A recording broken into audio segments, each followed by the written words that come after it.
Hello friends, आज मैं आपको गोस्ट स्टोरीज इन हिंदी भूतिया ट्रेन की कहानी सुनाने जा रहा हूं। इस कहानी को पढ़कर आपको बहुत मजा आएगा। ये स्टोरी एक डरावनी होने के साथ साथ एडवेंचर स्टोरी भी है। इसे सुनते वक्त आप इस कहानी में खो जाएंगे और इसके एडवेंचर का मजा ले पाएंगे। दोस्तों, गोस्ट स्टोरीज इन हिंदी भूतिया ट्रेन की कहानी एक काल्पनिक कहानी है। इसे सिर्फ एक एंटरटेनमेंट स्टोरी के तौर पर ले। इस कहानी में बताए गए सभी किरदार भी काल्पनिक है। सूरजगढ़ स्टेशन एक ऐसा स्टेशन है जहां आधी रात के बाद अचानक ट्रेन आकर रुकती है। उसके आने से पहले ही पूरे स्टेशन पर अफरा तफरी मच जाती हैं। लोग एक दूसरे को बंद करो भूतिया ट्रेन आने का समय हो गया करके हिदायतें देते हैं, वरना कोई जिंदा नहीं बचेगा, बंद करो। ऐसा सालों से चलता आ रहा था। ट्रेन कहाँ से प्लेटफॉर्म पर आती है और यहाँ से कहाँ जाती किसी को नहीं पता था। यहाँ तक कि उसमें से उतरने वाले रहस्यमय यात्री भी उतरकर प्लेटफॉर्म से बाहर निकलते ही कहाँ चले जाते थे, आज तक किसी को पता नहीं चला। ऐसे ही एक रात जब ट्रेन आने वाली होती है, सभी की तरह टिकट वाला जैसे ही खिड़की बंद करना चाहता है, अचानक एक आदमी आता है और टिकट वाले खिड़की पर वो आदमी ने अपना हाथ घुस देता है और कहता है, भाई मुझे जो ट्रेन सबसे पहले आएगी उसका टिकट देना। टिकट काटने वाला आदमी बोलता है, अबे मरना है क्या, अभी जो ट्रेन आएगी वह कहीं नहीं जाएगी, 4 घंटे बाद आने वाली ट्रेन से जाना। आदमी कहता है, 4 घंटे में कहाँ वेट करूंगा, प्लीज दे दो भाई। आदमी के जिद करने पर टिकट वाला उसे टिकट दे देता है और टिकट विंडो बंद कर देता है। फिर वह आदमी एक चाय वाले के पास जाता है और कहता है, भाई एक चाय मिलेगी, मुझे आने वाली ट्रेन से जाना है। इतना सुनते ही चाय वाला बोलता है, उस ट्रेन से कोई नहीं जाता, अपनी जान की सलामती चाहता तो प्लेटफॉर्म के बाहर भाग जा, भाग जल्दी निकल जा यहाँ से। इतना कहकर चाय वाला भी अपनी दुकान बंद कर देता है। वह आदमी प्लेटफॉर्म के बाहर जाकर बैठ जाता है। तभी उसे ट्रेन की आवाज़ सुनाई देती है और सोचता है, तो क्या टिकट वाला झूठ बोल रहा था कि ट्रेन कहीं नहीं जाती। बाहर निकल रहे इन यात्रियों से पूछता हूँ। तभी वह आदमी देखता है कि सभी यात्री उसे अचानक से दिखाई देना बंद हो गया। ट्रेन जाने के लिए फिर से आवाज़ लगाती है। वह आदमी सोचता है, अरे ट्रेन तो जा रही है, मुझे तो अगले स्टेशन तक ही जाना है और यह ट्रेन यहाँ से अगले स्टेशन तक जाएगी ही। इतना कहकर वह आदमी ट्रेन की ओर दौड़ने लगता है। चाय वाला अपनी दुकान से झांक कर देखता है कि वो आदमी ट्रेन की ओर दौड़ रहा है तो वह उसे जोर से चिल्लाता है, अबे आगे कहाँ जा रहा है, मरेगा क्या। वह आदमी बोलता है, अरे भाई साहब मुझे अगले स्टेशन तक ही जाना है। इतना बोलकर वह आदमी उस ट्रेन पर बैठ जाता है। वह आदमी देखता है कि अंदर कुछ और यात्री बैठे हैं तो उनको कन्फर्म हो जाता है कि यह ट्रेन अगले स्टेशन तक जाएगी ही। उसमें से एक यात्री बोलता है, तू हमें मारने आया है, दूसरा यात्री बोलता है हमें जलने आया है और तीसरा यात्री बोलता है, तू हमारा कुछ नहीं बिगाड़ सकता क्योंकि हमारे भगवान हमारे साथ हैं, हम नहीं तू मरेगा। और उस तीनों ने मिलकर उस आदमी को मार दिया और ट्रेन से बाहर फेंक दिया। तभी कुछ समय बाद पुलिस वाले उसके लाश के पास आए। वही वो चाय वाला भी आया और बोला, बेचारा मर गया, चीख कर कहा था मैंने इसे, मत जा। टिकट काटने वाला बोला, टिकट कटाने आया था तो मैंने तो मना कर दिया था।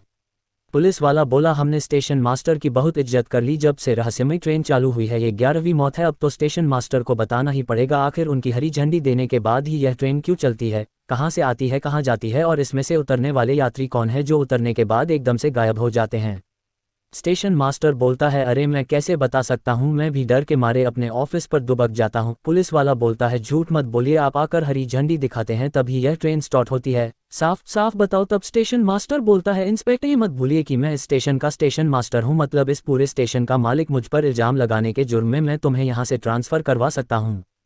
इंस्पेक्टर उसे अपने साथ आने को बोलता है और उसे सीसीटीवी कंट्रोल रूम में ले जाता है और उसे दिखाता है कि कैसे उसके हरी झंडी दिखाने के बाद ट्रेन वहां से जाती है। स्टेशन मास्टर इसे देखकर चौंक जाता है और कहता है, ऐसे कैसे हो सकता है, ये सब मैं ही कर रहा हूं और मुझे ही नहीं पता। जब किसी से कुछ नहीं होता तो स्टेशन मास्टर एक तांत्रिक को बुलाते हैं और उसे पूरी ट्रेन के आने और जाने तक की सारी गतिविधियों की सीसीटीवी फुटेज दिखाते हैं। सीसीटीवी फुटेज देखकर वह तांत्रिक कहता है, ये कोई भूतिया चक्कर लगता है। उसी के सम्मोहन में स्टेशन मास्टर साहब जाकर हरी झंडी दिखाते हैं। यही कारण है कि स्टेशन मास्टर को कुछ याद नहीं रहता। चिंता मत करो, आज जाने दो ट्रेन को, मैं उस ट्रेन में जाऊंगा। और रात होते ही ट्रेन के आने के टाइम पर सभी हमेशा की तरह दुबक जाते हैं। तांत्रिक भी एक जगह छुपकर सब देखता रहता है। तभी ट्रेन आती है, रुकती है। हमेशा की तरह यात्री उतरते हैं, बाहर निकल जाते हैं। तभी स्टेशन मास्टर नींद में चलते हुए आकर हरी झंडी दिखाते हैं। आवाज़ देती हुई ट्रेन जैसे ही चालू होती है, तांत्रिक दौड़कर उस ट्रेन में चढ़ जाता है। तभी उसमें बैठे एक यात्री बोलता है, तू हमें मारने आया है। फिर दूसरा यात्री बोलता है, हमें जिंदा जलाने आया है। फिर तीसरा यात्री बोलता है, हमारे मंदिर के भगवान का दुश्मन तांत्रिक बनकर आया है, हमारे साथ हमारे भगवान है, उदयपुर का मंदिर हम बनाकर ही रहेंगे। तभी वो तीनों तांत्रिक को मारने के लिए उसके पास आने लगता है। तभी तांत्रिक अपने पोटली से राख निकालता है और उस तीनों पर फूंक देता है और ट्रेन से कूद जाता है। स्टेशन मास्टर दौड़कर तांत्रिक के पास आता है और बोलता है, आप ठीक तो हैं न। तांत्रिक बोलता है, चिंता की कोई बात नहीं है बेटा, ये सारे वह भक्त हैं जो यहाँ से 4 स्टेशन दूर उदयपुर में मंदिर बनाने के आंदोलन में शामिल हुए थे। इन्हें दुश्मनों ने मंदिर बनाने से पहले ही ट्रेन में जिंदा जला दिया था। अब जो भी उस ट्रेन में चढ़ता है उसे ये लोग अपना दुश्मन समझते हैं, सोचते हैं वह उन्हें जिंदा जलाने आया होगा और वे उसे मार डालते हैं। इंस्पेक्टर बोलता है इसका कोई तो उपाय होगा बाबा, क्या ये लोगों को ऐसे ही मारते रहेंगे? तांत्रिक बोलता है उसका उपाय सोच लिया मैंने, उस मंदिर का बड़ा सा ढांचा बनवाकर प्लेटफॉर्म पर रख दो और ट्रेन के आते ही आप सबको वह करना है जो मैं बताऊंगा।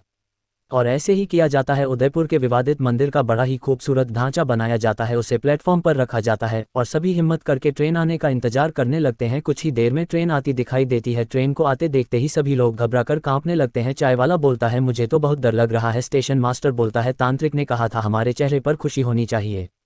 जैसे ही ट्रेन आकर रुकती है स्टेशन मास्टर जोर जोर से बोलता है आखिर इतने बरसों बाद उदयपुर का मंदिर बनाने का हमारा सपना पूरा हुआ, लो भाई प्रसाद खाओ। और स्टेशन मास्टर हिम्मत करके ट्रेन से उतरने वाले यात्रियों को भी प्रसाद दिया और कहा हमारा सपना पूरा हुआ, उदयपुर का मंदिर बन गया, देखो ये रहा ढांचा।